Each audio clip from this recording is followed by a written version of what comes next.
Hello! Today we're talking about the infamous CalArts style. Since the announcement of the mildly controversial reboot of Thundercats called Thundercats Roar, this term has been thrown around a lot more recently. But it's been around for a little bit of time. According to Know Your Meme, the term started gaining popularity a little bit after Adventure Time had gotten popular, and other cartoons started coming out with similar styles. The CalArts style is often exemplified with this picture, showing very simplified round faces, simplified smiles, thin lines, easy to draw body parts. So I'm making this video to kind of break down the history of this style, break down the history of this term, and hopefully shed a little light. So first question, what is CalArts? CalArts is an art school in California. Not really hard to piece that together. It has a lot of famous alumni who have worked in the animation industry. Lauren Faust has graduated from there, Craig McCracken, John Lasseter, Alex Hirsch has graduated from there. It's hard to find a concrete argument against this style. Most of what I see is just reactionary towards whatever cartoon the person in question is mad about.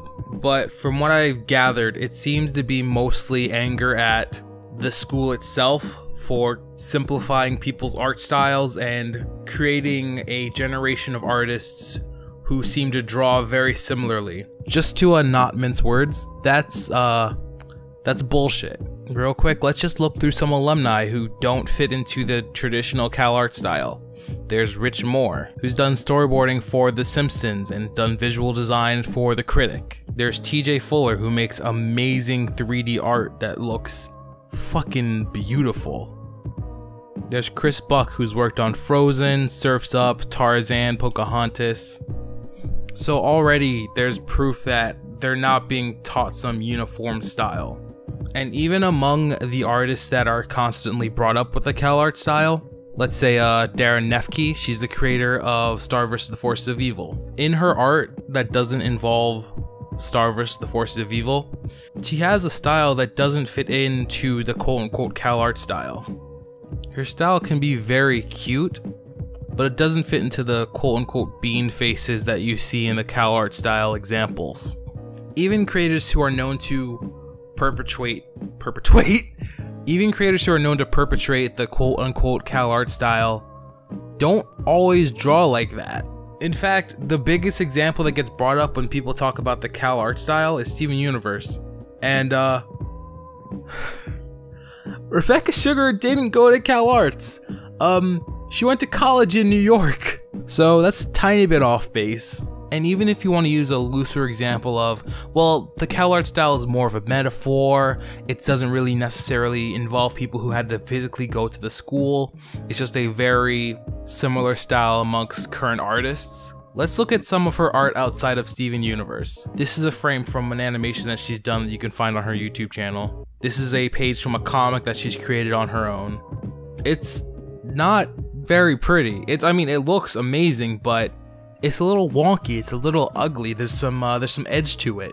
Even when you look at the pilot for Steven Universe that came out before the show, it's not as pretty and refined as the show ended up becoming. Let's even look at some art from the man behind the new Thundercats reboot. A couple years ago, he was featured on Cartoon Brew. He was their artist of the day.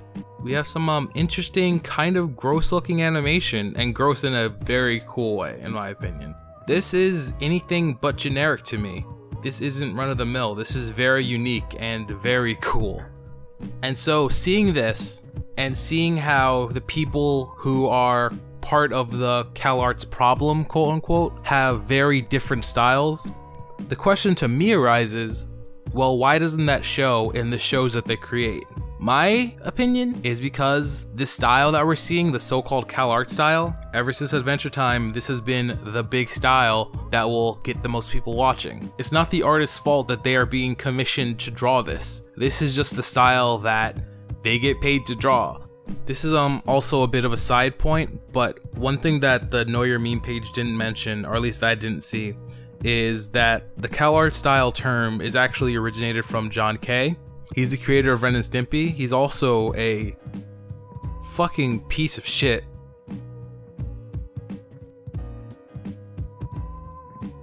So, just letting you know, Maybe don't quote him. So basically his reasoning for the term is somehow because the Iron Giant looks kind of like older Disney movies, that Disney's just eating its own old styles and regurgitating them. I don't know. This guy's fucking crazy. So yeah, personally, I wouldn't use the CalArts style term anymore. I would just say it's the style that's the trend now. This is what happens in animation. You're gonna have a decade where one specific style kind of reigns supreme.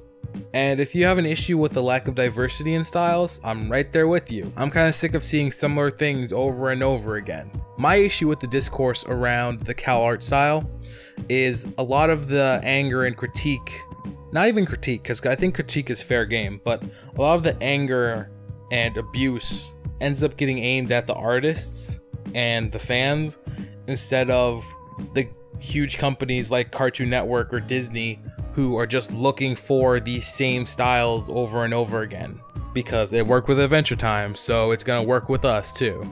My advice would be demand different styles, demand more diverse styles. I want to see more action shows. I want to see more super like rough looking cartoons. I love cute things, but I'm kind of sick of everything being cute. I want something to be kind of ugly looking and kind of rough looking, you know? But remember, while you're demanding more styles, that the fault that we don't have a lot right now is not the fault of a fucking school in California. So yeah, I just wanted to make this video kind of explaining what the CalArts style is, what the critique of it is, and why I think using that term as a critique is pretty hollow and meaningless. So yeah, that's it. I'll see you in the next one. Peace.